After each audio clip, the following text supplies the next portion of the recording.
All right, so in this training video, we're going to be going over the audit feature. So just go into the ads and open up a bulk file.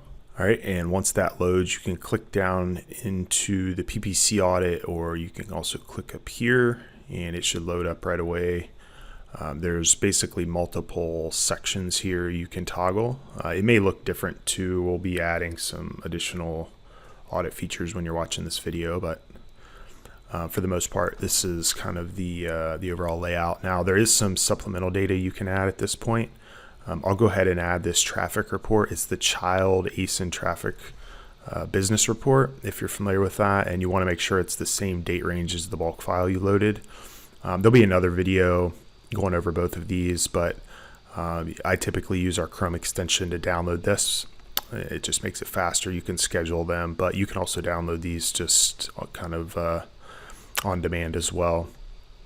All right, so if you have a traffic file, you can just click on this. All right, and then just upload it. So double click there. All right, and then this is going to add all your organic data, your tacos, stuff like that. All right, so just hit done. So you can see it added this additional bar here at the top. So the purpose of this is really to get a snapshot of, our bulk file, break everything down by product, break everything down by ad type, match type. You can look at placements. You can look at ASIN data by ad type. All right, so there's a lot of like collapsing and expanding you can do. You can look at it by portfolio.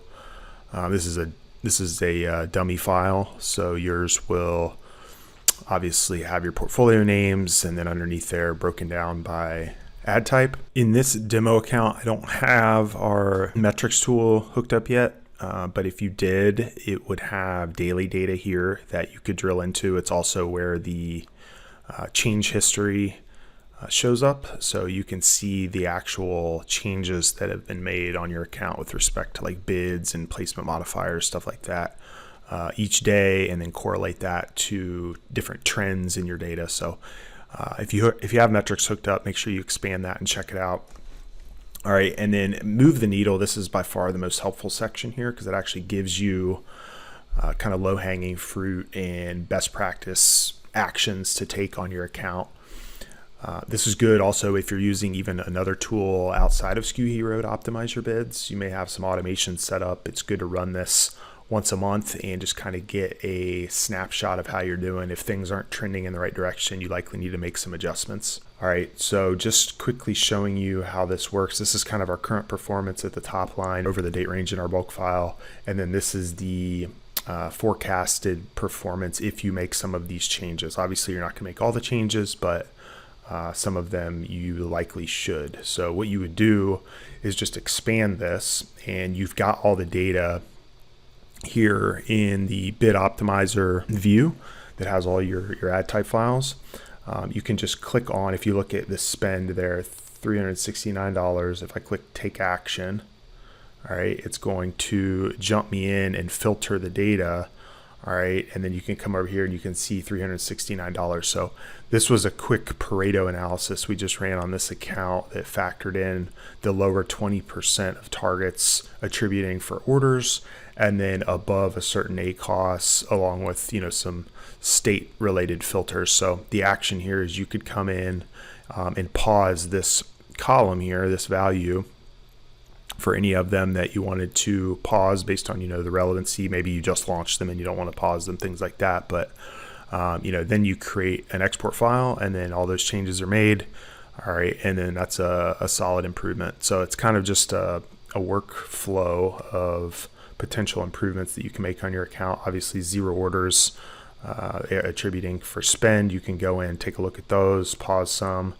Multi-ASIN, this account doesn't have those, but if you have multi-ASIN campaigns and some of them report performing, you might want to pause at the ASIN level. Bestseller check, that's the reverse of the 20% that we just took a look at. It's looking at our top performers there, so you may want to have your bid rules handle most of those and not really pause anything. Negating, this is if you watched our wasted spend on the bulk negate tool. That's related to those and negating poor performing search terms in your typically research campaigns. So it just jumps you into a preset filter there that you can kind of take action on with bulk negating. Cannibalized targets, I don't have any in this account, but that would be targeting the same keyword in the same match type for the same ASIN.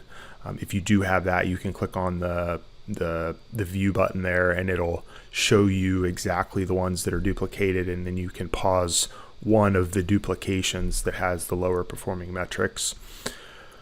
Placement bleeders, this is going to be anything with high or poor performance with a minimum spend, and you can take a look at your placement level data. We'll have some additional training that kind of goes into more some of these advanced metric segments, but anyway. And then keyword harvesting, that's if you watch our keyword harvester, that's just going to jump you into a preset filter that you can actually adjust these preset filters as well.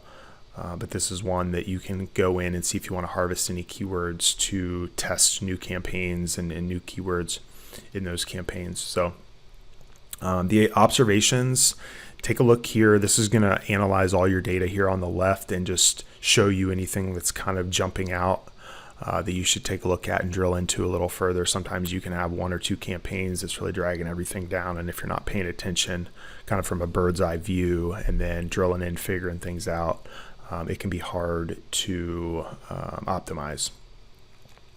All right, and then some of these other sections down here, and like I said, you may see some additional ones here I'm not covering in this video, but they're more just overview analysis type audits.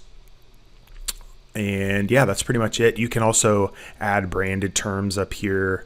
It's going to take a look at your ASINs already and consider those branded for kind of like branded defensive targeting. And then you can, once you've added those, you can toggle back and forth here.